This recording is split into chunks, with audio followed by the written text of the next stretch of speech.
Alegre, quando a Priscila disse que um dia eu podia ter a oportunidade de subir nesse púlpito e dar uma mensagem para a igreja.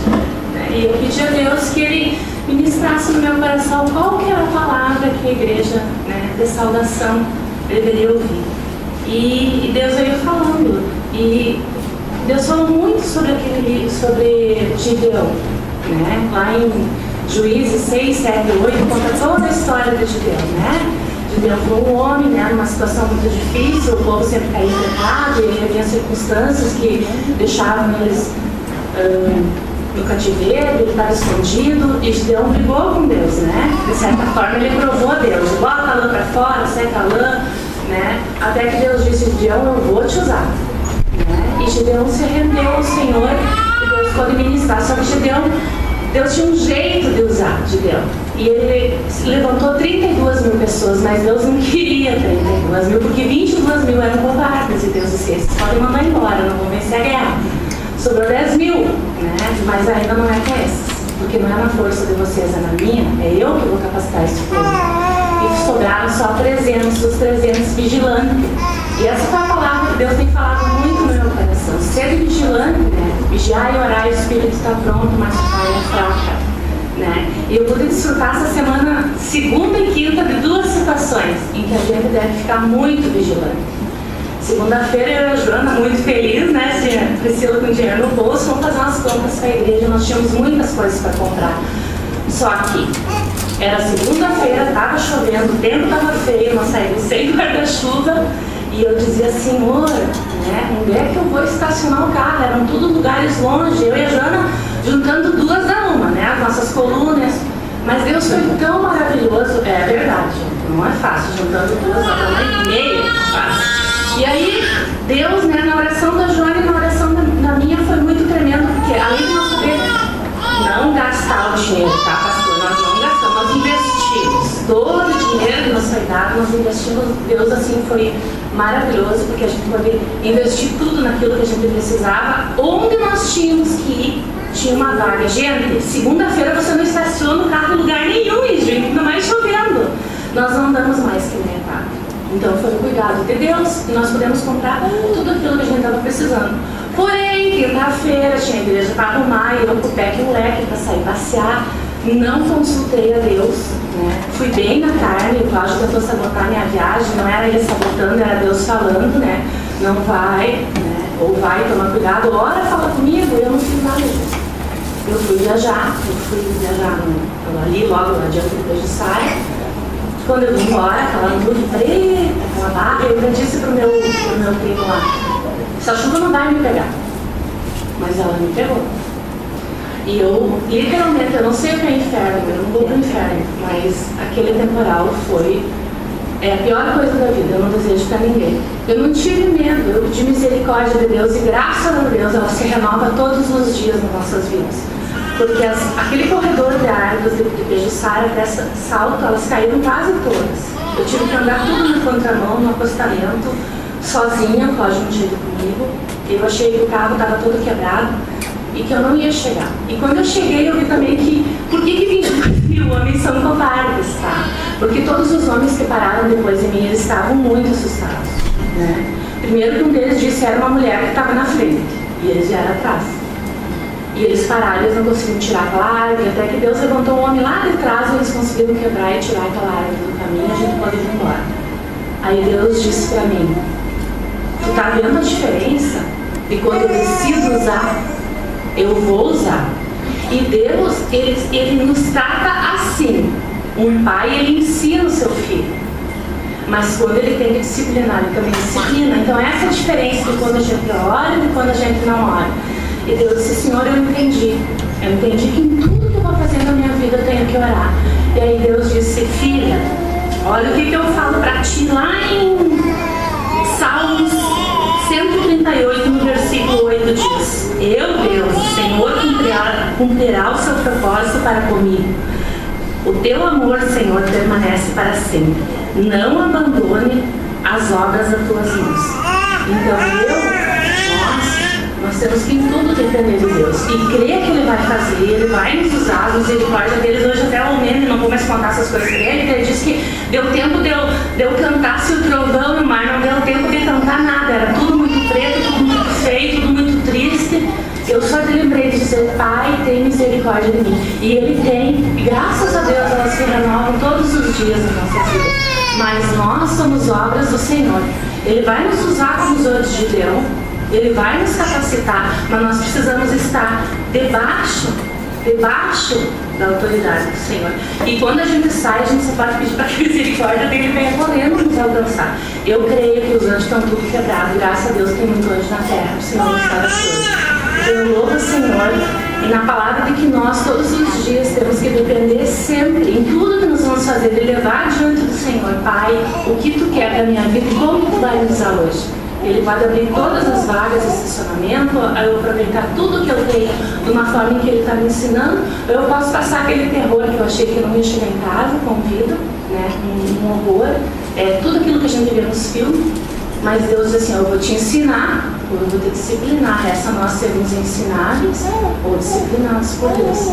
Então Deus diz: eu renovo todos os dias o meu amor para contigo. E nessa palavra que eu queria que nós essa semana dependemos do Senhor. Então abrace com muito amor o seu irmão, porque nós estamos aqui porque Deus permitiu e Ele tem algo para nós essa semana. Seu irmão, literalmente.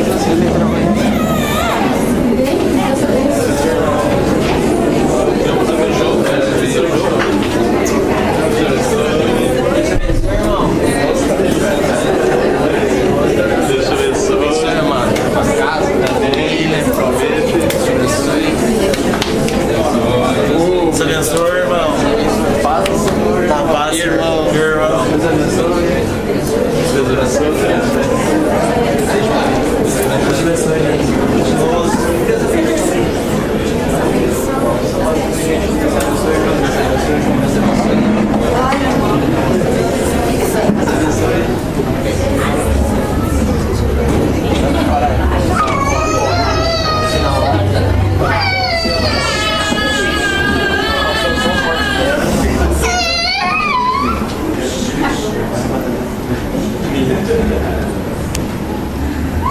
Boa noite, irmãos. Show aí, parece aquele da Casa Branca lá, mas foi um show, né? Irmãos, próximo domingo, dia 22, às 20 horas, Assembleia Extraordinária. É a Assembleia aquela que a gente faz durante o culto aqui. E não vai roubar o tempo do culto, o culto vai acontecer normalmente, mas a gente precisa da presença dos membros, né? Então é importante a presença de todos os membros, né? E essa semana a gente deve estar conversando, né? E o pessoal possa estar avisando, né? Hoje estou vendo que está faltando bastante gente, né? De repente a gente possa estar comunicando quem não veio, né? Para poder estar presente no próximo domingo, né? Mas é importante a presença de todos, é um assunto muito importante para a igreja, né? Reunião de planejamento, próximo domingo também, dia 22 às 9 horas, aqui nas dependências da igreja. Todos os líderes do ministério precisam estar presentes. Quem não puder vir, mandar um substituto, mas é importante a presença de todos estar aqui daí também. Não haverá EBD nesse dia daí, né? Piquenique da igreja. Esse ano nós estamos preparando um piquenique diferente. Ele vai acontecer no Oasis aqui em Lausanne. Então, assim, estamos empolgados, né? Acho que vai ser muito legal. Vai ser diferente porque os homens vão estar se envolvendo em fazer churrasco, né? E as mulheres vão fazer a maionese, o arroz. Então, lugar muito bonito lá, para quem não conhece ainda, mas é um lugar muito amplo, assim, fica todo mundo meio próximo um do outro, ali as crianças também, né? E os valores saíram aqui? Sim. Só um pouquinho. Mas tem espaço para piscina, tem tirolesa, campo de futebol, área verde, vão ter comunhão, tempo para descansar, né? E o valor vai ser um valor bem acessível esse ano aí. Como a gente vai estar se envolvendo em fazer a maioria das coisas, né? Vai ficar para os adultos R$26. A partir de 11 anos daí A crianças de 6 a 10 anos, R$16. E as crianças até 5 anos não pagam daí. Mas as inscrições tem que fazer até que dia? Até o dia 23 por ali. Sim, é para a gente estar se organizando, né? Mas é importante que o pessoal está participando, né? Esse ano vai ser bem diferente, acho que vai ser uma comunhão muito boa daí, né? Isso aí, então.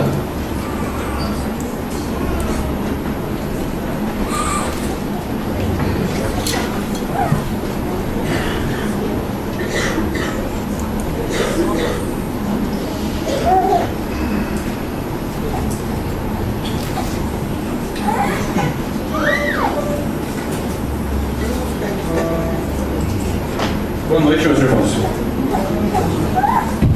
Eu louvo a Deus do fundo do coração, e isso não é um apelo, nada, mas hoje tínhamos uma atração interessante para um público jovem, né? Mas eu vejo muitos jovens aqui, e eu louvo a Deus por cada um de vocês que fez a escolha certa. Fez a escolha certa de vir aqui prestar culto a Deus, do que preferir uma música de alta qualidade. Embora uma música cristã também, mas aqui a gente vem para prestar culto a Deus.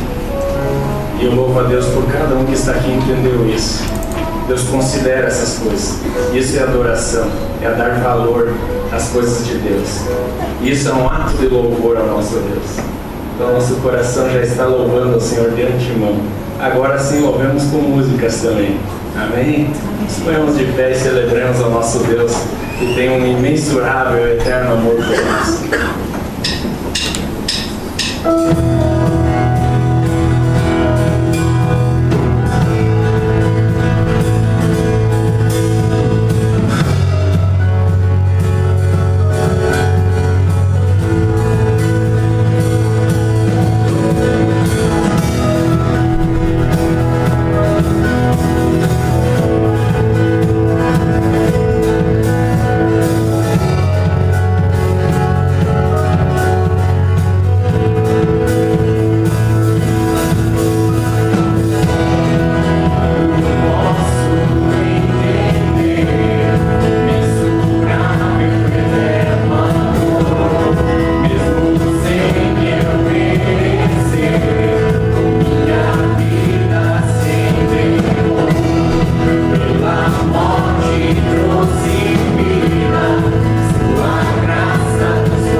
Essa semana, inclusive, até ontem estava conversando com o Gessé sobre isso. Abraão estava falando com Deus e Deus lhe pede que ele entregue o seu filho no sacrifício ao Senhor. É claro que Deus não queria que o seu filho fosse morto, porque ele já tinha planos à frente com esse filho mesmo que ele pediu que Abraão sacrificasse. Mas a grande questão é que Abraão foi obediente. E mesmo sem saber, ele foi lá e colocou à disposição seu coração a dar um bem que Deus lhe deu em avançada idade, que tanto era esperado por ele e por Sara, né? Era o que brilhava aos olhos de Abraão. Mas ele foi lá e deu, colocou. Eu imagino o coração dele naquela hora fazendo aquilo. Mas por obediência ele colocou aquele coração de acordo com o que Deus tinha pedido. E na hora que ele ia efetuar o que Deus havia lhe pedido, Deus fala: para Abraão, não faça isso. E Abraão olha para cima e vê enroscado num arbusto um cordeiro para fazer o sacrifício. Glórias a Deus. Mas somente depois de acontecer isso, de Abraão ter adorado ao Senhor dessa forma, entregar o próprio filho, é que Deus fala que vai constituir dele uma grande nação. Somente depois da obediência do valor. Isso nos diz quando devemos cuidar das coisas de Deus.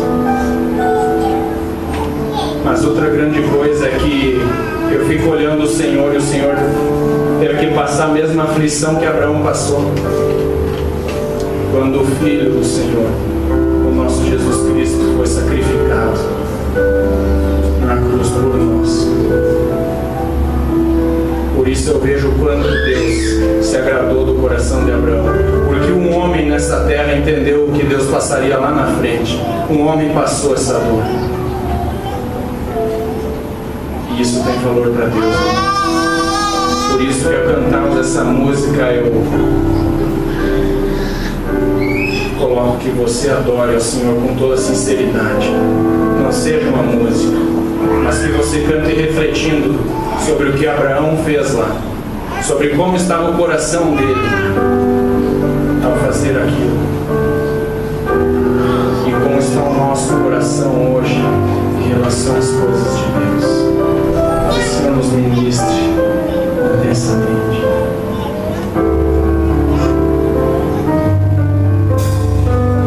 Senhor, minha vida oferecer como oferta de amor e sacrifício.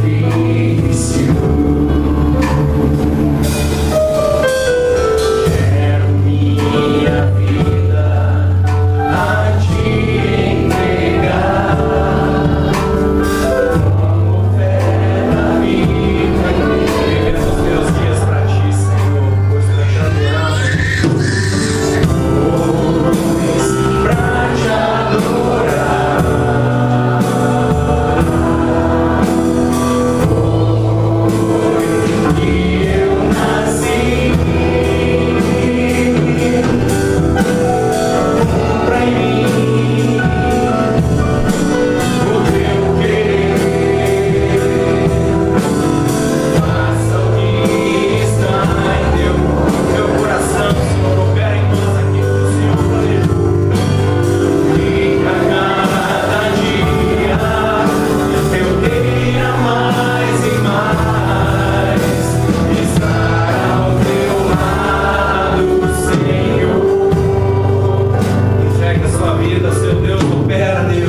quisermos estar ao lado do nosso Senhor, pois é lá que passaremos para sempre.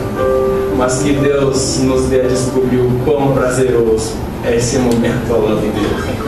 Mas é nosso Deus. E pensar que eu não ia pôr essa música, mas Deus me firmou os olhos, eu fui passando outras músicas e não consegui me segurar. Deus, essa música que você quer. Glórias a Deus. Queremos estar nos pés do nosso Deus. Quando cantamos essa música, você pode estar trazendo à frente seus dízimos, seus ofertas.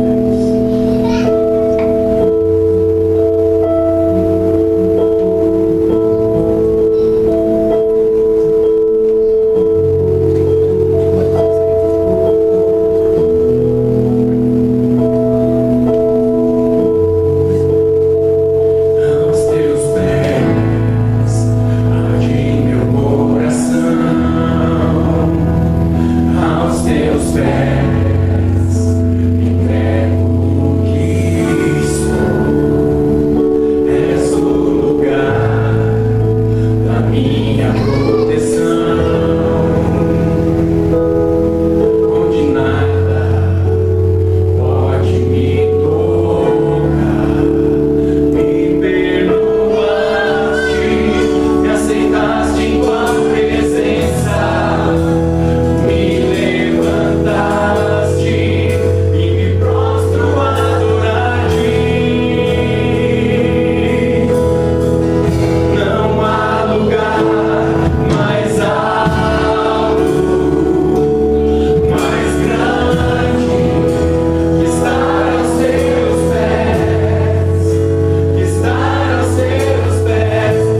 coração humilde aos teus pés.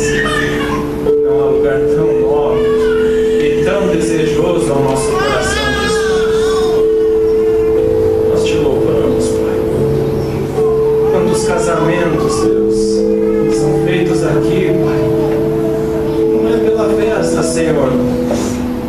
Isso comove o nosso coração, Pai, porque são pessoas entendendo a Tua verdade e querendo se ajustar a Ti, Pai. É isso que nos leva a Te louvar, porque o Senhor promove isso, Senhor, em nossas vidas. Como não dizer que o Senhor tem operado em nosso meio, Pai? Se o Senhor tem ajustado as famílias ao Teu querer, Pai. Se o Senhor tem unido as pessoas. Se o Senhor tem dado superação às aflições, Pai. E tem dado, Deus, maturidade.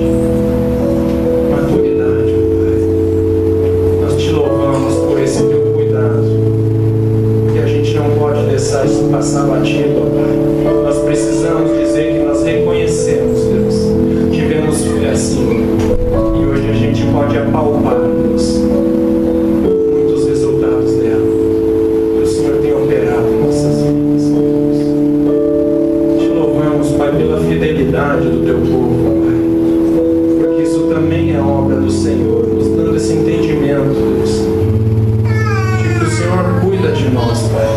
E não é o dinheiro em jogo, Deus. É que o Senhor é fiel. E nós cremos nisso. Se não tiver dinheiro de outras formas, o Senhor vai providenciar. Porque Tu és Deus. Nós não olhamos para o Senhor como um banco cheio de promessas de crédito. Nós olhamos como um Pai, um Deus que nos sustenta. Te louvamos, Deus. Pai, abençoa as crianças também agora em Teu culto, Pai. Ministra profundamente todos os valores aos quais cantamos aqui. E sobre o que será pregado, Pai. Eles possam ver, Senhor, a vida de cada um aqui dentro da Sua igreja. As Suas verdades, ó Pai, sendo feitas, realizadas em Tua casa, Senhor. Tua casa, Pai. Teu corpo, Deus. A igreja, a forma a qual o Senhor escolheu para se manifestar nos nossos dias. A cuidar, Senhor, do Teu povo. A nos abençoar, Deus. É por isso que nós cantamos com todo prazer no nosso coração, Pai. Que não há lugar mais alto do que estar aos Teus pés. E não há em nenhum outro lugar nesse mundo que nos dá tudo isso que encontramos nos Teus pés, meu Pai. Louvado seja o Senhor, o nosso Deus que é santo, Senhor. O nosso Deus que é santo, Pai. E que procura homens, Deus, a ponto de entregar tudo o que tem, assim como Abraão entregou, Pai. Oh, Senhor, quanta beleza na Tua verdade, quanta intensidade, Senhor. A dor no seu coração, entregar o seu filho, ó Pai. Olhando ele sofrer, Pai. Mas ao mesmo tempo olhando para os homens, aqueles ao qual o Senhor ama, e dando a salvação, Pai. Eu não canto aqui, Pai, porque eu tenho mérito, Deus. Os meus irmãos não tocam aqui porque tem mérito, Pai. O nosso pastor Enéas não toca aqui, ele não fala, Senhor, porque não prega, porque tem mérito. O Senhor, antes de nascermos, Deus, olhou para nós e disse que ia fazer, Pai. O Senhor olhou para essa igreja, Pai, ia fazer, Senhor. O Senhor olhou para muitos que estão aqui e não Te conhecem, ó Pai, e disse que um dia serão Teus, porque Tu és soberano e porque o Senhor faz a Tua obra, ó Pai, e dará o entendimento para eles. Porque o Senhor pagou o preço para que estivéssemos aqui. Nenhum de nós tem condição de dizer que tem dignidade de estar aqui, Pai. Mas nós Te louvamos, Pai, pela Tua maravilhosa graça de nos dar a vida eterna, Deus. Como será maravilhoso passar os nossos dias Te contemplando, Senhor. Quantas coisas para entender na eternidade, ó Pai, que nos deixarão maravilhados.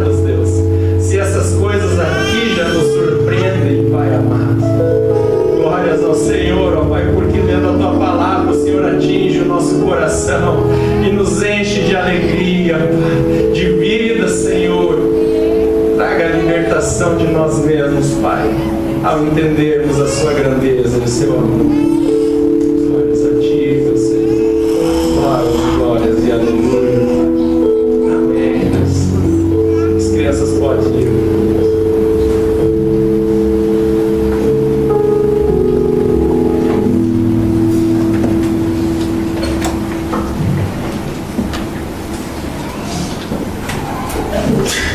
Bem, irmãos, graça e paz. Eu possa estar nos abençoando em mais uma noite. É bom nós adorarmos o Senhor e ver que Ele conduz as nossas vidas conforme a vontade dEle, conforme os princípios da Palavra de Deus. E eu, enquanto cantava a música Venho a Minha Vida Oferecer, eu lembro da passagem que Pilatos pergunta a Jesus se ele era rei. E a resposta de Jesus é tremenda, porque ele diz assim: foi para isso que eu nasci, foi para isso que eu vim ao mundo, para testificar da verdade. Isso nós precisamos compreender muito bem. Qual é o propósito da nossa vida? E esse propósito, ele tem que estar muito definido para nós que amamos o Senhor e que conduzimos as nossas vidas segundo a Palavra de Deus. Ele nos chama a entender qual é o propósito da nossa vida, e essa vida deve ser em adoração a esse que deu a sua vida por nós. Irmãos, é muito importante que a gente compreenda essa diferença entre ir à igreja e fazer alguma coisa para o Senhor e ser igreja. Isso é muito importante, e essa palavra de hoje, ela me traz algo bem importante. É uma palavra que talvez muitos desconheçam, mas a gente vai falar sobre a reforma protestante um pouco hoje. E eu quero que vocês entendam a respeito disso, porque ali Deus deu uma guinada no rumo da igreja, algo que estava acontecendo e diferente dos planos do Senhor. E agora nós vamos entender, se você não entende a respeito disso, ou se você já ouviu, quem sabe hoje o Senhor quer falar contigo mais algumas coisas. Eu quero que você abra sua Bíblia lá em 1 Coríntios, no capítulo 3.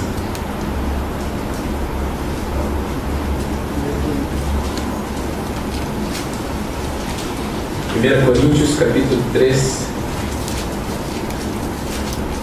versículo 11.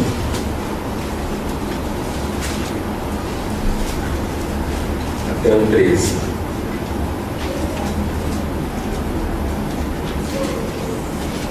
Versículo 11 diz assim: porque ninguém pode lançar outro fundamento além do que foi posto, o qual é Jesus Cristo. Contudo, se o que alguém edifica sobre o fundamento é ouro, prata, pedras preciosas, madeira, feno e palha, manifesta se tornará a obra de cada um, pois o dia demonstrará, porque está sendo revelada pelo fogo, o qual, seja a obra de cada um, o próprio fogo o provará. É aqui. Pai, em nome de Jesus, mais uma vez queremos adorar o Teu nome, pedir a direção do Senhor sobre as nossas vidas para mais essa mensagem, sabendo que o Senhor é a Tua palavra, não é ideologia humana, não é algo que brota apenas do meu coração, mas o Senhor, com Teu Santo Espírito, ministrou algo ao meu coração E eu desejo, Senhor, que agora, mais uma vez, o Teu Santo Espírito ministre a Tua igreja conforme a Tua vontade, Pai.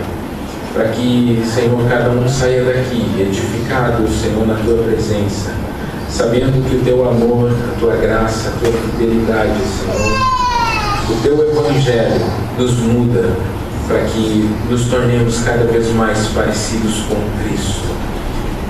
Isso, Senhor, é o nosso almejo, é o nosso desejo, Senhor, ser mais parecidos com Cristo dia após dia. Assim oramos em nome de Jesus. Amém. Amém, irmãos. Daqui a uns dias nós vamos comemorar 500 anos da Reforma Protestante. 500 anos. E talvez alguns de vocês não saibam o que é, ou alguns sabem, né, por alguns comentários e só alguns detalhes.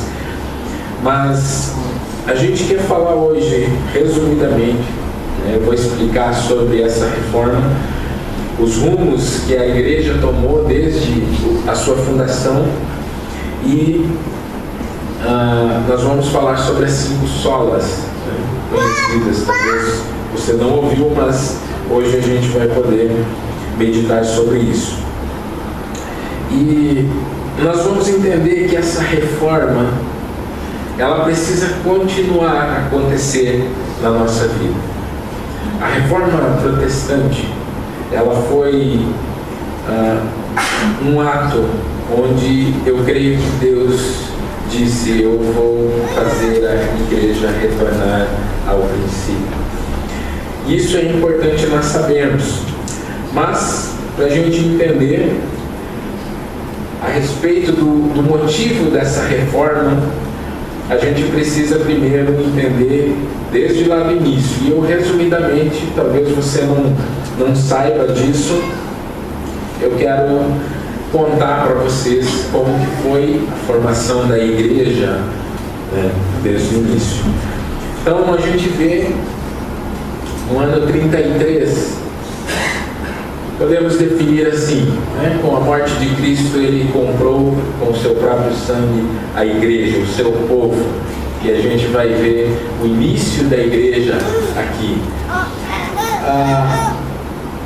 Alguns detalhes, né, eu vou pular algo, dá para baixar um pouquinho o retorno aqui que eu acho que está alto. Alguns detalhes eu não vou fazer você compreender hoje. O básico é esse aqui para a gente chegar até a Reforma Protestante.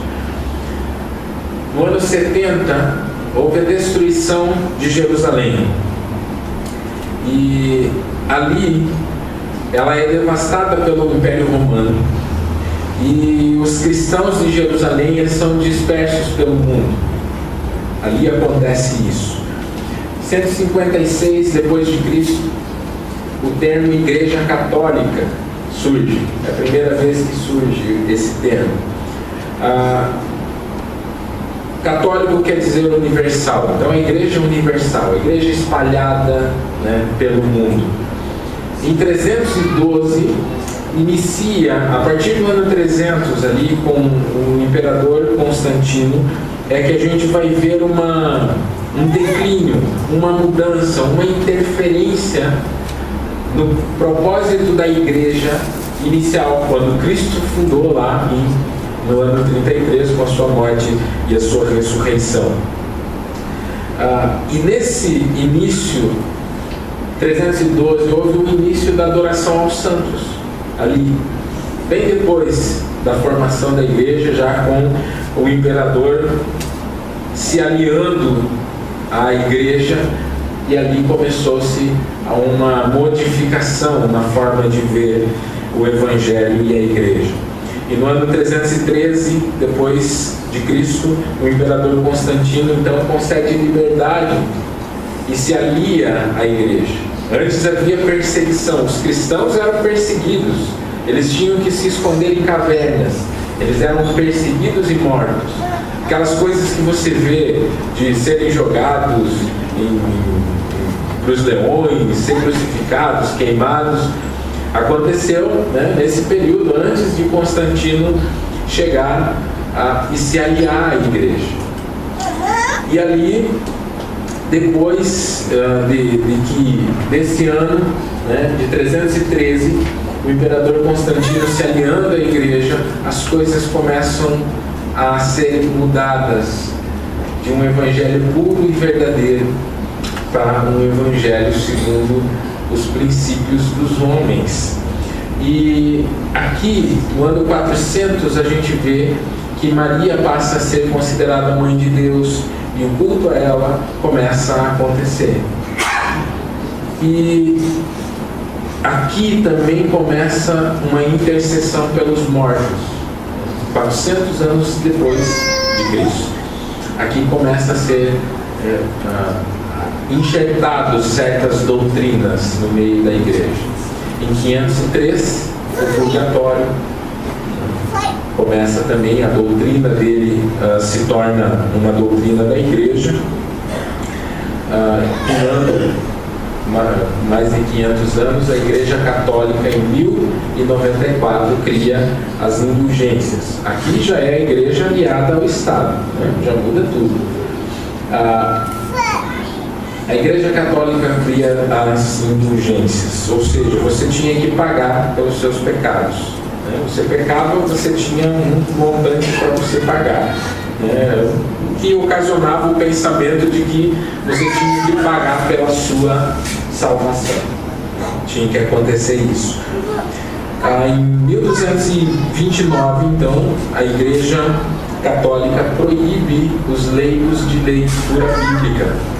Havia muitos conflitos ali, porque uns olhavam, não, mas a igreja conduz dessa maneira, mas a Bíblia está dizendo isso. Então há um conflito aqui e a Igreja Católica proíbe a leitura leitura bíblica para os leigos. Somente os monges, os padres, né, os papas poderiam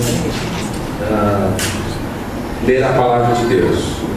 E lá em 1380 é que o pré-reformador vai surgir. Surgiram alguns outros, mas de maior importância veio a ser John Wycliffe, ou Wycliffe, não sei pronunciar, professor de Oxford, na Inglaterra. Ele defendeu o direito que o povo tinha de ler a Bíblia. E ele traduziu a Bíblia para o inglês. Existe até hoje essa versão, existe uma Bíblia de estudo do John Wycliffe. E aqui aparecem os primeiros reformadores, os pré-reformadores que a gente chama. Depois dele veio John Huss, que também pregou contra as indulgências e outras coisas da Igreja Católica, e ele foi queimado vivo. E depois de John Huss também aparece Savonarola, que também foi enforcado e foi queimado vivo pela Igreja. Depois disso é que vai vir em 1517, por isso que hoje, agora dia 31, nós vamos comemorar 500 anos da Reforma Protestante. Em 1517 surge Martinho Lutero, que um monge da Igreja Católica, que ao ler a palavra de Deus, ele descobre que havia algo diferente da prática e a palavra de Deus. E aí ele lança 95 teses que ele prega na porta da igreja, que dá o início à Reforma Protestante. E com essa mudança, com essa reforma protestante, ele chega para guiar, para dar uma mudança radical no rumo que a igreja estava tomando. Se você lê a história sobre as indulgências e o que motivou Lutero a fazer isso, você se assusta do que eles pregavam, né? Do que eles exigiam.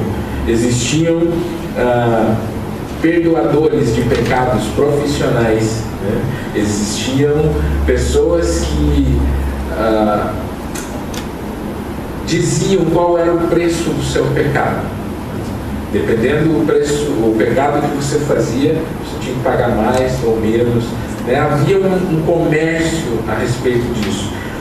E em 1520, então, o Papa Leão X excomungou, expulsou Lutero, né, porque ele não quis se retratar, ele entendia que ele deveria realmente, o justo viveria pela fé, e ele não quis se retratar, e ele foi expulso da Igreja Católica. Em 1522, Lutero traduz e publica a primeira Bíblia em alemão, e só para termos de conhecimento, já que nós somos batistas, né, 1604, 1608 nasce então a Igreja Batista. Esse pequena introdução, eu creio que vai situar você na história dessa reforma protestante. Pode tirar ali, João. Eu acredito que isso começou, né, porque Deus queria fazer o povo retornar, a igreja retornar à sua essência. A igreja que Jesus formou e começou lá com seus discípulos. Isso é importante a gente saber. Então a reforma protestante, ela foi isso. Ela foi um marco inicial para que nós voltássemos a uma prática verdadeira do Evangelho de Jesus Cristo, de um Evangelho puro, de um Evangelho que fala das coisas de Deus de forma clara, verdadeira e na sua essência, como Jesus falou. E assim Ele também deseja que nós falemos aos outros. É isso que o Evangelho lá em Mateus 28 vai dizer. Olha, eu estou indo, né? Toda autoridade me foi dada. Portanto, vocês façam discípulos de todas as nações. Ensinem eles a guardar aquilo que eu ensinei vocês. E essa reforma protestante, ela foi essa guinada na igreja. Porque lá em 300 depois de Cristo, como a gente viu, as coisas começaram a tomar um rumo diferente do que Cristo queria para a igreja. E a principal motivação de Martinho Lutero bater de frente com essas doutrinas, com essas tradições da Igreja Católica da época, era olhar para indulgências. Foi as indulgências que marcaram o coração de Lutero e que ele se inquietou. Foi esse o estopim, né, para ele olhar para a palavra de Deus, e de repente ele estava lendo Romanos e ele disse: mas o justo viverá pela fé. E aquilo ficou martelando na cabeça de Lutero. Aí ele começa a comparar a palavra de Deus com as tradições da igreja, e ele começa a escrever as suas 95 teses. Imagine se você hoje não pudesse ter acesso à palavra de Deus. Imagine se eu dissesse para você que você só vai receber perdão dos seus pecados se você pagar por eles. A igreja, ela tenta, como é que eu vou dizer? Ela tenta dar uma explicada nisso daí, a Igreja Católica, dizendo que não era pelo perdão dos pecados, era uma punição pelos pecados. Mas o povo entendia como era se você pagasse por aqueles pecados, vocês estavam livres, você era salvo, né, da ira de Deus sobre aquilo. Então, de qualquer maneira, era uma deturpação do Evangelho, segundo a palavra de Deus. Então, dependendo do pecado que você cometesse, se hoje, né, nós pensássemos assim, dependendo do pecado que vocês cometessem, eu ia prescrever um valor para você pagar pelo seu pecado. Então, era isso mais ou menos que acontecia, né, no princípio da igreja, no princípio da reforma protestante, aliás. E Martinho Lutero, um monge que estava dentro dessa igreja, ele acabou entendendo que a salvação é gratuita, que você não precisa pagar por ela, que você não tem que fazer nada, que a única coisa é que o justo ele vai viver pela fé em Jesus Cristo. E ele encontrou esse consolo na palavra de Deus. Nessa observação da palavra de Deus e a forma que a igreja ensinava, que Lutero viu os erros, escreveu as 95 teses. Esse cara foi muito ousado. Ele simplesmente foi lá e pregou na porta da igreja 95 teses a respeito do que estava errado na palavra de Deus, na igreja católica, de acordo com a palavra de Deus. Foi muita ousadia, mas ele foi direcionado por Deus para que ele entendia e via que desde o século III, do terceiro século,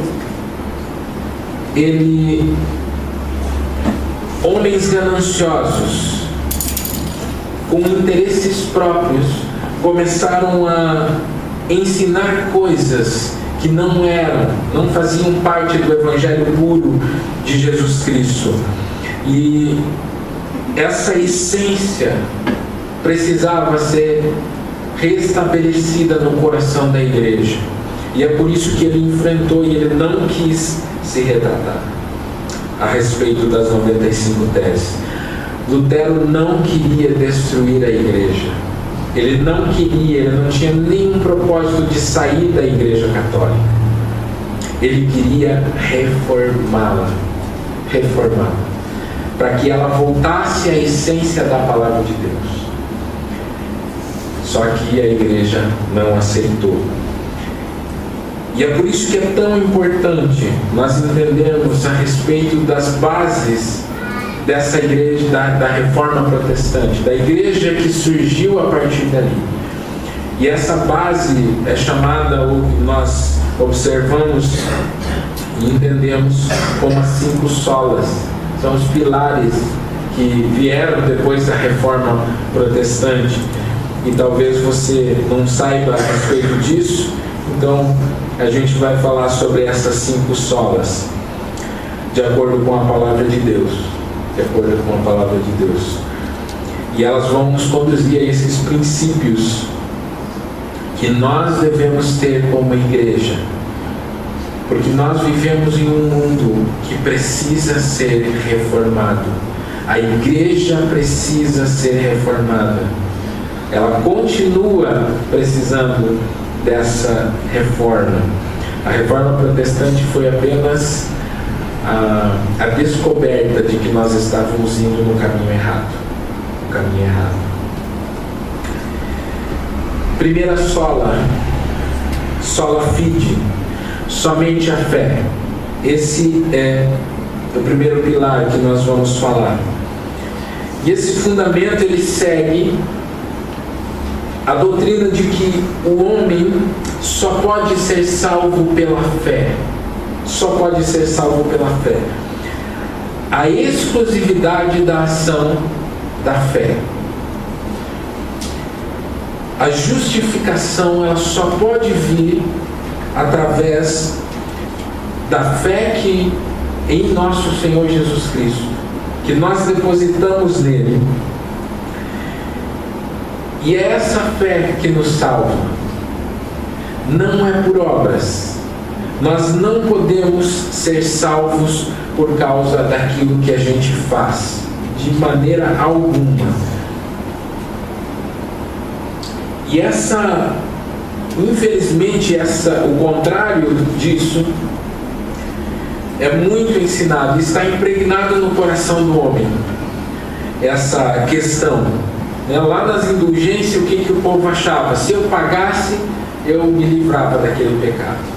Se eu desse dinheiro, se eu fizesse isso, se eu fizesse aquilo, eu poderia me livrar desse pecado. Não há nada que você possa fazer nesse mundo que venha a te livrar do pecado. Nada.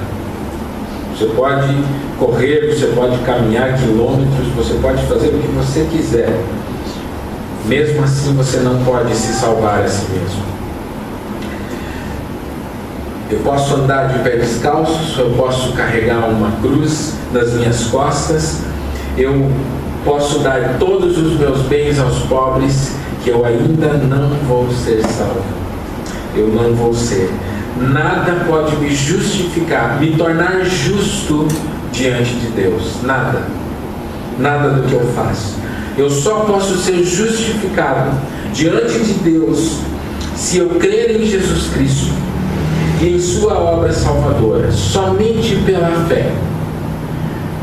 O que te separa da salvação é se você crê ou não crê em Jesus Cristo como único e suficiente Salvador. Ponto final. É a fé que vai poder te salvar. A palavra de Deus diz em João 3 que aquele que crê tem a vida eterna, mas aquele que não crê já está condenado. Já está condenado. Irmãos, é isso que inúmeros textos vão nos dizer. Mas basta a gente olhar para um texto para a gente entender isso que eu estou falando. Em Gálatas 2,16 diz o seguinte: sabendo, contudo, que o homem não é justificado por obras da lei, e sim mediante a fé em Jesus Cristo, também nós temos crido em Jesus, para que fôssemos justificados pela fé em Cristo e não por obras da lei, pois por obras da lei ninguém será justificado. Está muito claro. Nenhuma obra da lei vai justificar você. Nenhuma. Nada do que você faça pode trazer justificação, te tornar justo diante de Deus. E trazendo para a sua vida, hoje, para a nossa vida, quantas vezes você fica na dúvida se você é salvo ou não? Quantas vezes você fica na dúvida se você vai ser salvo? Eu estou preparado para a volta de Cristo? Não, essa é uma pergunta que não deveria ser feita por nenhum cristão. Você deveria ter certeza da resposta. E é importante que você saiba disso. Porque quantas vezes você acha que pode ganhar o céu? Não há mérito nenhum naquilo que você faz para você ganhar. Cristo já fez tudo. Você é salvo pela graça mediante a fé. A fé em Jesus Cristo. E às vezes a gente chega ao cúmulo de achar que a gente tem que ir à igreja para ser salvo. Que a gente tem que fazer alguma coisa para ser salvo. E eu já explico isso, o porquê você tem que fazer isso. Tem cristão fazendo o seguinte, lógico, aqui nessa igreja não tem ninguém. Deus, se tu me der isso, eu te dou aquilo. Deus, eu prometo que eu vou entregar minha vida para o Senhor, se o Senhor me livrar dessa. É isso, a gente acha que pode barganhar com Deus. Daí a gente recebe e nunca mais nada. Deus estava brincando. É mais ou menos essas coisas que a gente vai fazendo com Deus. A gente acha que pode fazer alguma coisa para ser salvo. Mas deixa eu explicar, irmãos. É somente pela fé, sola fide, que você pode ser salvo. Sabe o que são as obras para um crente, para um cristão, alguém salvo por Jesus? Sabe por que você jejua, você ora, você vai à igreja? Sabe por que você ama o teu próximo? Por que você entrega os seus bens para a obra de Deus? Você dá o seu dízimo, a sua oferta? Por que você acolhe os carentes? Você ajuda os aflitos? Sabe por que você faz isso? Pelo menos o crente verdadeiro, o cristão que entende isso. Uma única palavra: gratidão. Porque você não faz isso para ser salvo, você faz isso porque você já é salvo. Essa é a diferença. Nada do que você faz como cristão deve ser para ganhar algo de Deus, mas porque você já ganhou. Pela fé você já está com Cristo, está seguro nas mãos dele, e nada pode te livrar dele. Romanos 8 vai falar isso, ele diz: nem a morte, nem a vida, nem demônios, nem nada nesse mundo, nem no presente e nem no que está por vir pode te separar do amor de Deus que está em Cristo Jesus. Nada. Pela fé você tem isso. E tudo o que você faz é por causa de uma expressão de gratidão no teu coração, porque Cristo já te deu tudo, tudo. É lógico que se você não faz nada disso, você deve se perguntar se realmente você é salvo. Essa é a diferença. É pela fé que nós enxergamos o sangue de Jesus, que nos faz justos diante de Deus. Nós éramos merecedores da ira de Deus. Todo aquele que não crê em Jesus, a palavra de Deus diz, já está condenado.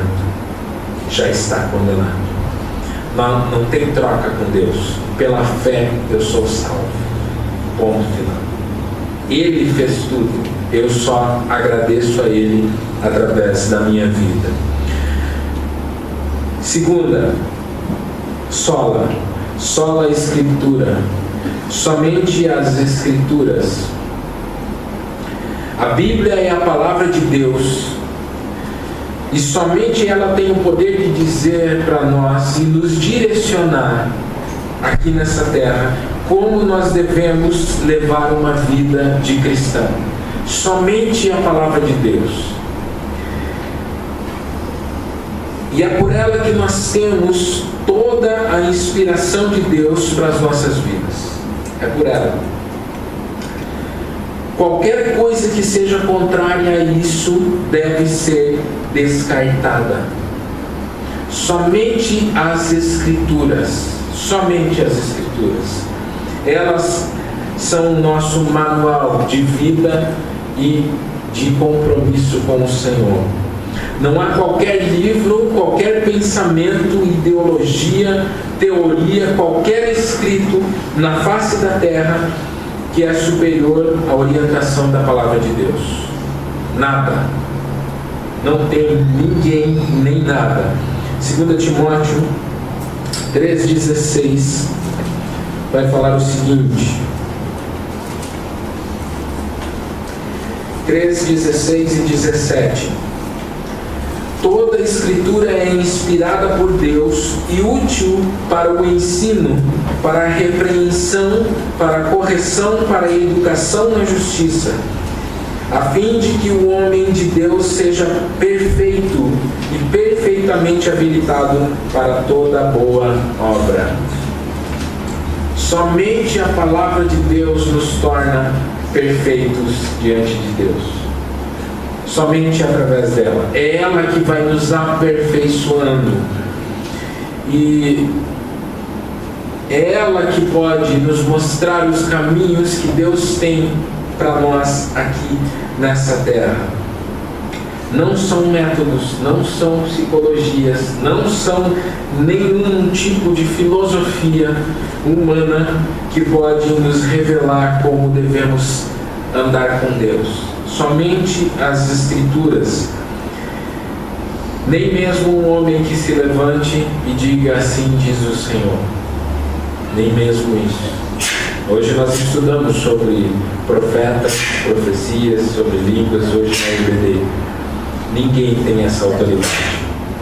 Nenhum profeta pode se levantar e dizer assim diz o Senhor e falar qualquer coisa contrária à palavra de Deus. Paulo vai falar o seguinte em Gálatas: se eu mesmo ou um anjo do céu descer e pregar outro evangelho, que não seja esse que já foi anunciado a vocês, que esse seja maldito. Não há outro meio de nós conhecermos a vontade de Deus a não ser a palavra de Deus. Se você quer ouvir a voz de Deus, não vá atrás de homens, vá atrás da palavra de Deus. Está tudo aqui. A voz de Deus está aqui. Augusto Nicodemos fala assim: se você quer ouvir a palavra de Deus, abra a Bíblia e leia. Ah, mas eu quero ouvir audível, assim, eu quero ouvir a voz de Deus. Então leia a Bíblia em voz alta, você vai ouvir. É assim. É isso que a gente precisa compreender. A revelação última é essa. A gente fica atrás de profetas. Hoje nós lemos Hebreus, que vai falar o seguinte: antigamente Deus falou de diversas maneiras através dos seus profetas, mas ultimamente Ele nos falou através do seu Filho, Jesus. Como que Ele fala através do Filho? Evangelho de Jesus Cristo. É assim que Ele nos fala hoje. Então tudo que nós precisamos saber está nas Escrituras. Então não fique esperando um anjo descer do céu e te revelar alguma coisa. Não fique esperando que alguém te diga o que você tem que fazer ali para frente. Põe o joelho no chão, ore, jejue, faça o que a palavra de Deus te diz para fazer. E você vai ter a resposta do Senhor. Tudo o que você precisa saber está aqui. E você pode buscar ao Senhor, o teu Salvador, aqui, nessa palavra de Deus que hoje você tem acesso a ela de forma livre. Terceiro, sola Christus, somente Cristo. E aqui a gente vê algo que é muito importante nós compreendermos. Cristo é o centro de tudo. Cristo é o centro de tudo. Porque dele e por ele e para ele são todas as coisas. É isso que a palavra de Deus vai dizer. Todas as coisas são para Jesus Cristo. Tudo foi formado por ele. Somente Cristo pode salvar o homem dos seus pecados e dar a salvação a ele. Somente Cristo pode mudar o coração do homem. Somente Cristo. Ninguém mais. Nenhum papa, nenhum pastor, ninguém, nenhum sacerdote, nem santos ou qualquer coisa pode intermediar a tua comunhão com Deus. Somente Cristo. Somente Cristo. Ninguém pode fazer isso. Cristo é o único e exclusivo mediador entre Deus e os homens. Os líderes dentro de uma igreja, eles servem para apontar o caminho para Cristo. Eles apontam a direção até Cristo. É isso que os líderes fazem. Qualquer líder que chama a atenção para si, no sentido de que ele pode perdoar os seus pecados, de que ele pode te dar a salvação, seja anátema. Somente Cristo e o sangue de Cristo pode te dar a salvação. Por isso que Jesus, ele se revela no Evangelho e ele diz o seguinte: que ele é a verdade e a vida, que ele é o único caminho. Não tem homem que é caminho. Quem sabe numa próxima oportunidade a gente fale sobre a liderança da igreja. Não estou desprezando pastores, líderes dentro da igreja. Pelo contrário, estou dizendo que eles têm uma função: apontar para a cruz de Cristo. É isso que pastores fazem. É isso que líderes espirituais precisam fazer, te conduzir até Cristo. Nenhum líder pode solucionar a tua vida espiritual, somente Jesus. Ele pode te apontar o caminho. É isso que a gente faz no aconselhamento, apontar o caminho. É isso que os líderes devem fazer nos cultos. Ou acha que há mérito algum aqui, para eu estar aqui, para o João estar ali ministrando louvor, para alguém estar orando aqui na frente? Não há mérito humano algum. Cristo tem que ser o centro de tudo. Tudo aponta para Cristo. Isso deve ser o nosso almejo, o nosso desejo de ser tudo aquilo que Cristo quer que sejamos.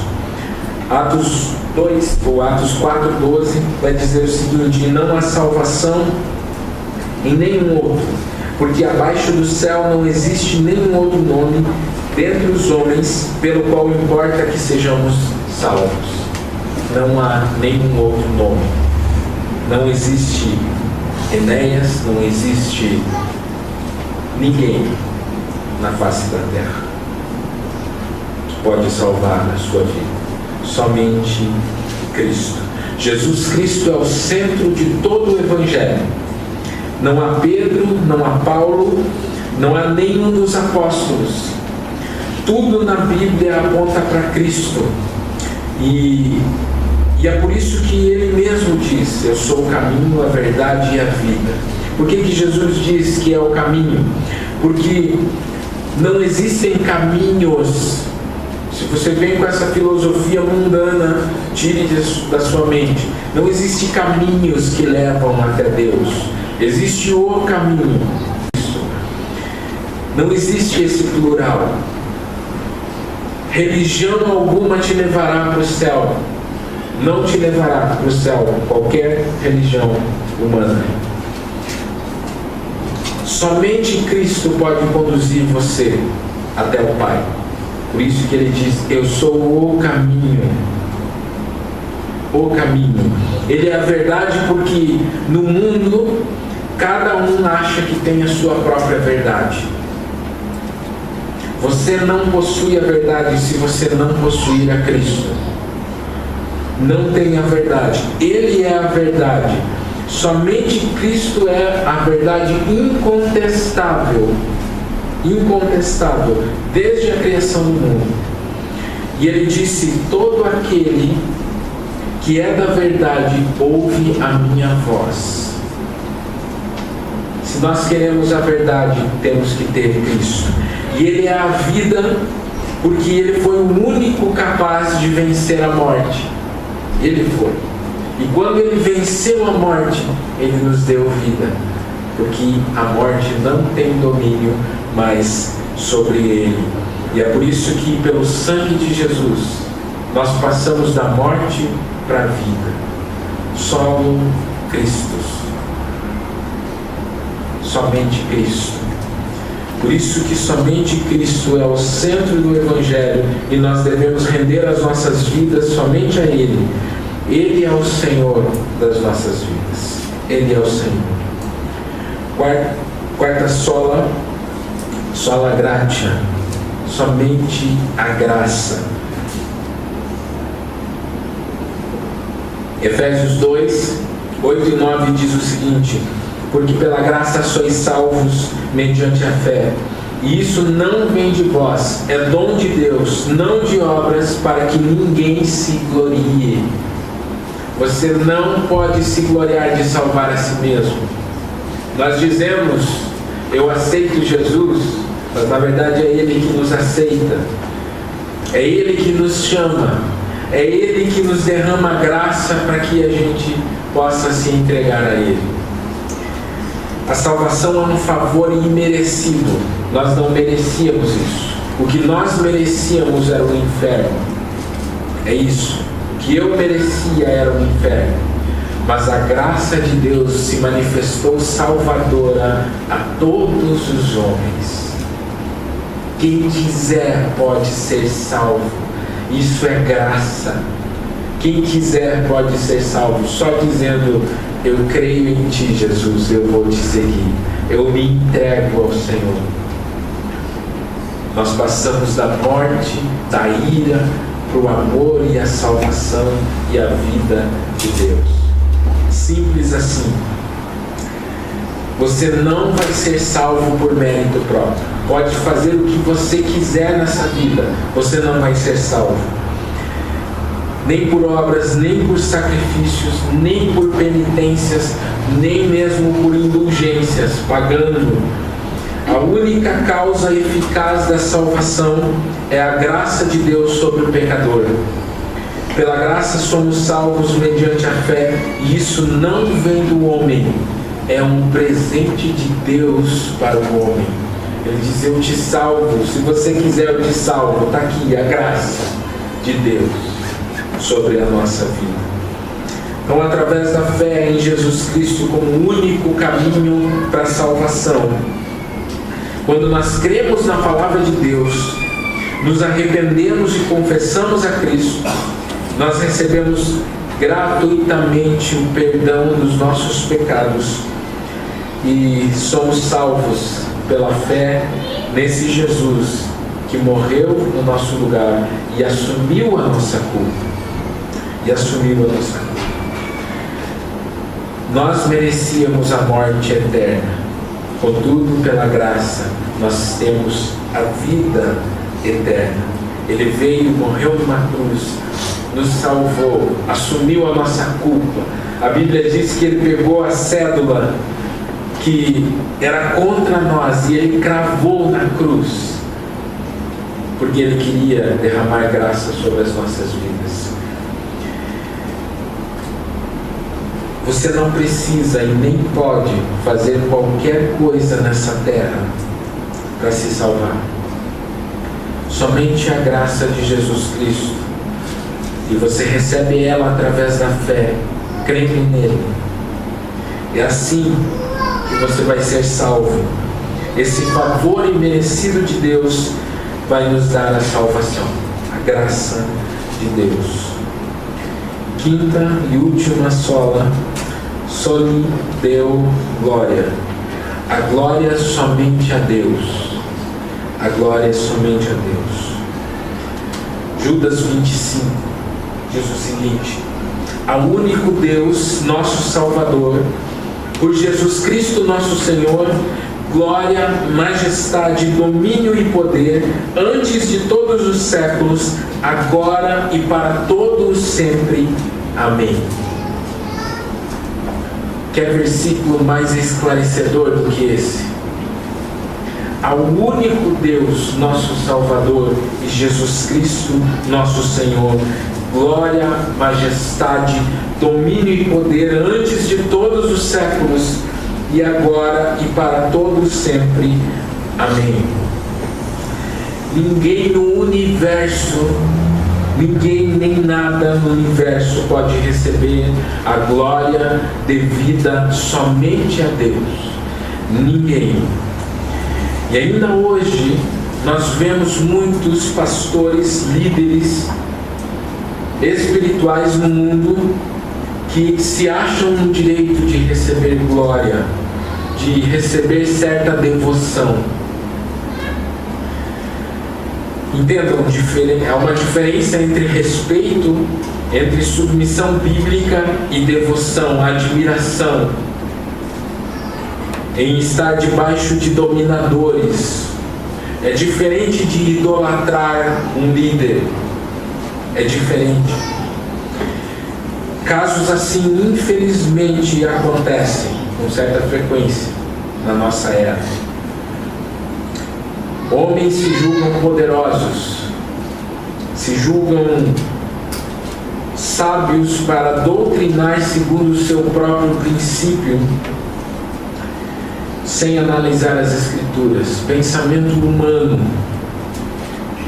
Homens que se consideram praticamente mediadores da salvação.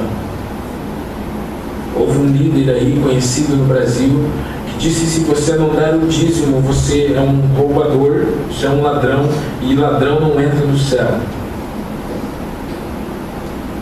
É heresia. Cuidado, irmãos. Cuidado. Somente a Deus a glória. Somente a Deus a glória.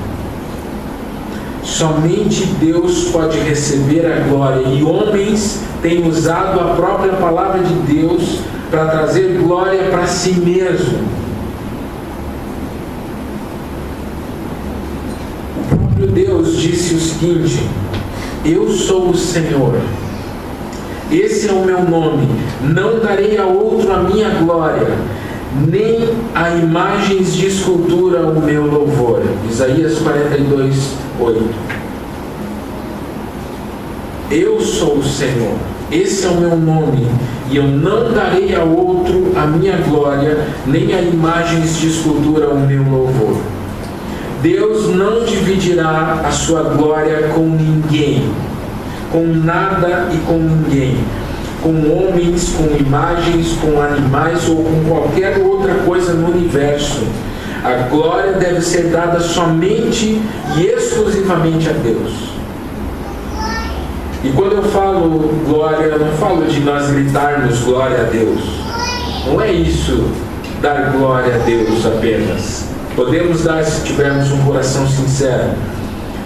Mas é toda a sua vida, é toda a minha vida, o meu modo de viver deve ser ações que glorifiquem a Deus.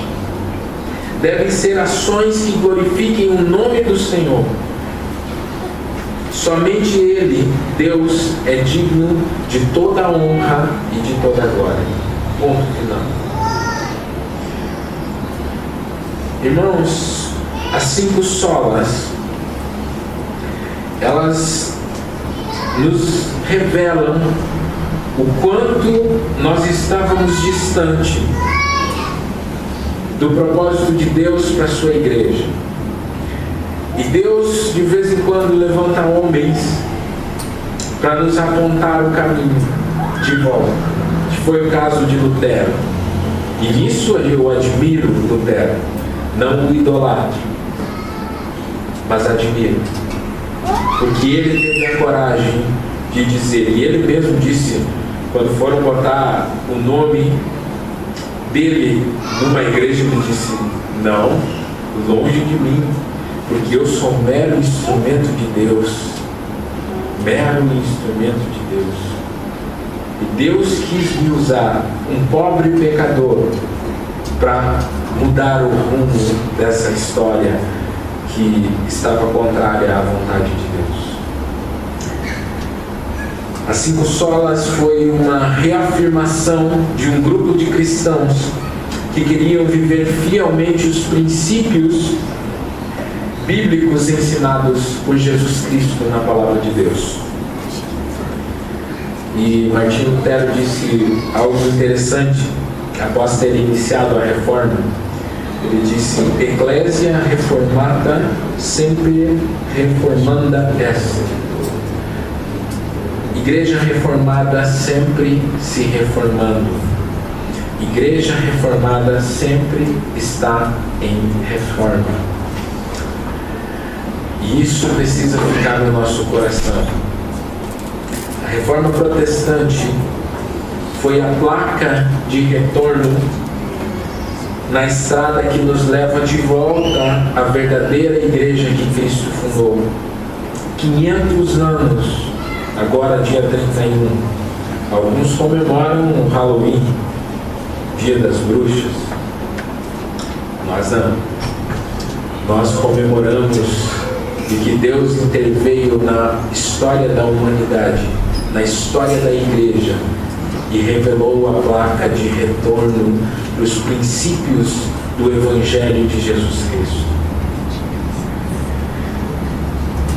no qual ele fundou a igreja que Cristo fundou, que a gente leu aqui em 1 Coríntios, porque ninguém pode lançar outro fundamento além do que foi posto, o qual é Jesus Cristo. Ninguém. Já está posto o fundamento. Já está posto o fundamento. Nós precisamos continuar reformando a igreja, de hoje. Mas nós não reformamos apenas dizendo o que está errado. Os instrumentos dessa reforma são as pregações do Evangelho puro e verdadeiro, que você pode ouvir e fazer, sem distorções, onde Cristo é o centro da mensagem, e assim como o centro de todas as suas atitudes perante essa sociedade, perante o mundo. É assim que nós reformamos a igreja.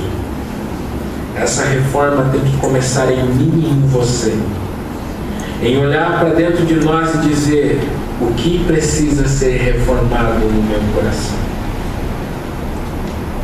onde eu preciso voltar aos princípios que Deus me ensinou e que hoje eu abandonei por filosofias de homens, por filosofias humanas. Aonde foi que eu perdi o rumo? Onde foi que o mundo entrou na minha vida, na minha mente, nas minhas escolhas, e eu decidi tomar um rumo diferente da igreja verdadeira de Jesus Cristo? E é essa reforma que começa em mim, que vai dizer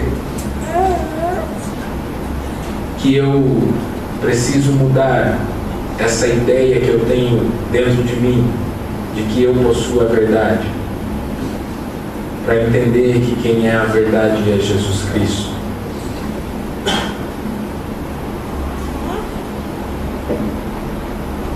Onde não é mais eu quem digo para onde eu vou ir,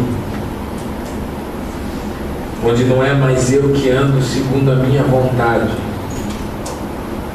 mas eu volto ao Evangelho verdadeiro de Jesus Cristo, me rendendo a Ele e dizendo: Senhor, chega de andar por mim mesmo, agora eu vou tomar a minha cruz, essa cruz que o Senhor me dá, vou colocar em meu ombro e eu vou carregar.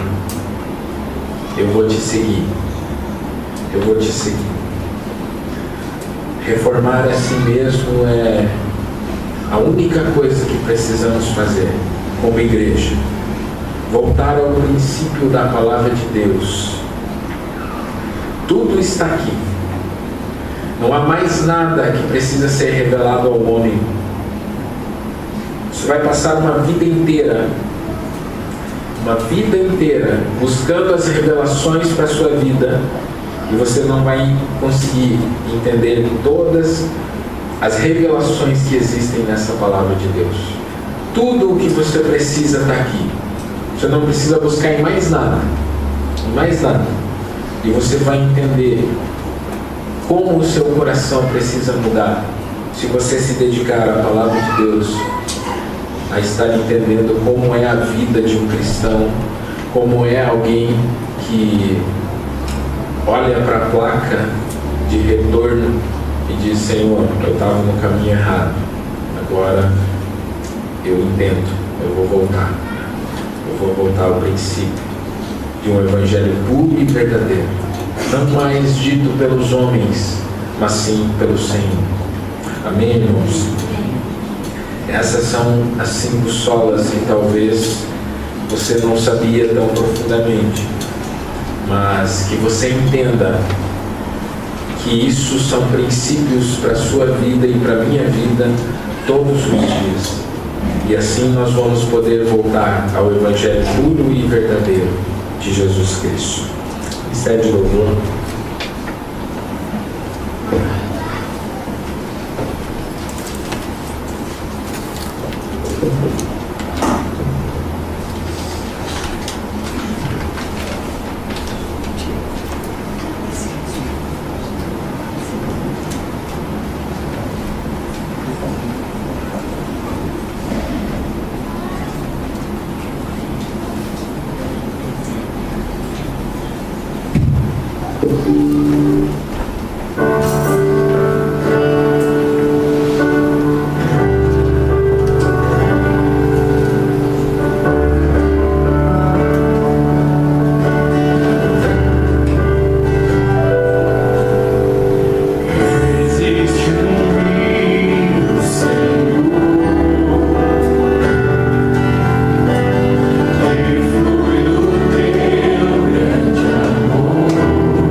estar orando. Você guarda no meu coração essa palavra, embora ela seja mais histórica, ela tem uma verdade muito profunda para o nosso coração hoje, porque nós temos vivido um tempo difícil, onde homens estão tentando deturpar o Evangelho de Jesus Cristo. Você pode ser enganado, muitos estão sendo enganados. Nós precisamos assumir uma posição onde busquemos viver tudo aquilo que Cristo tem para nós. Ele disse que veio trazer vida em abundância, nos deu a vida eterna. Mas aqui nós podemos viver de uma forma completa o Evangelho de Jesus Cristo, se nós atentarmos para viver uma vida conforme o padrão de Deus e não o nosso, não filosofias humanas.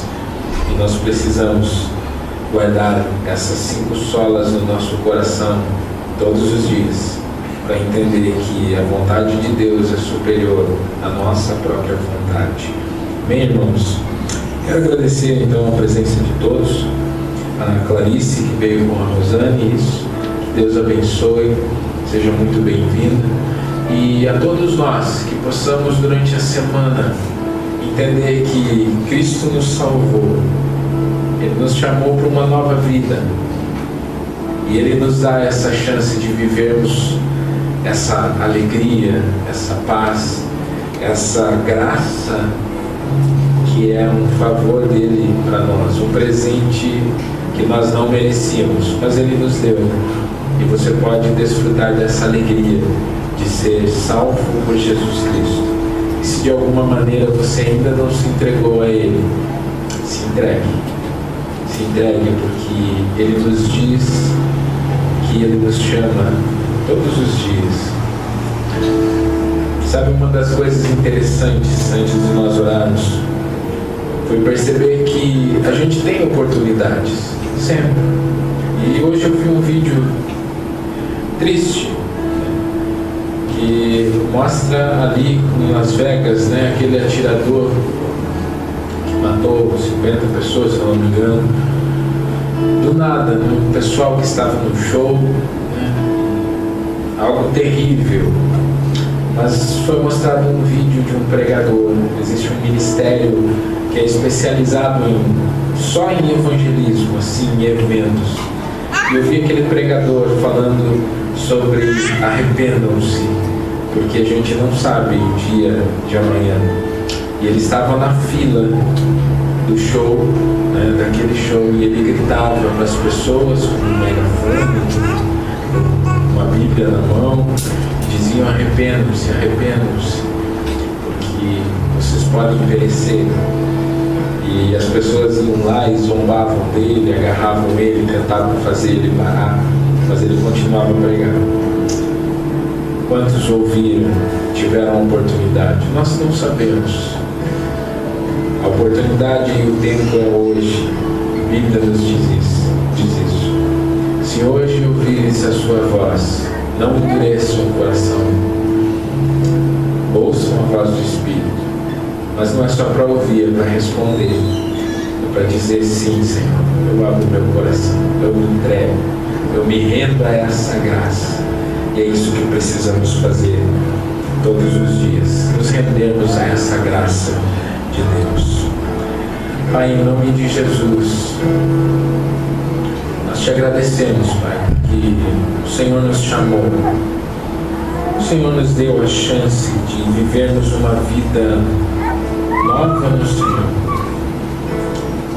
Todos os dias nós pedimos, Pai, que o Senhor mude o nosso coração, para que vivamos um evangelho puro e verdadeiro, um evangelho que olha, Senhor, para o Senhor.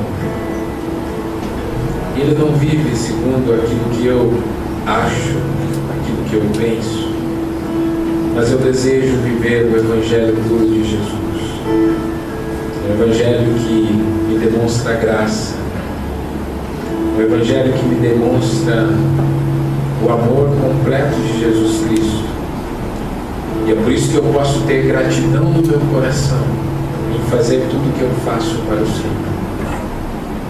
Que essa seja a motivação de virmos à igreja, de orar, de ler a palavra, de pregar o Evangelho ali fora, de anunciar aos perdidos que há uma graça.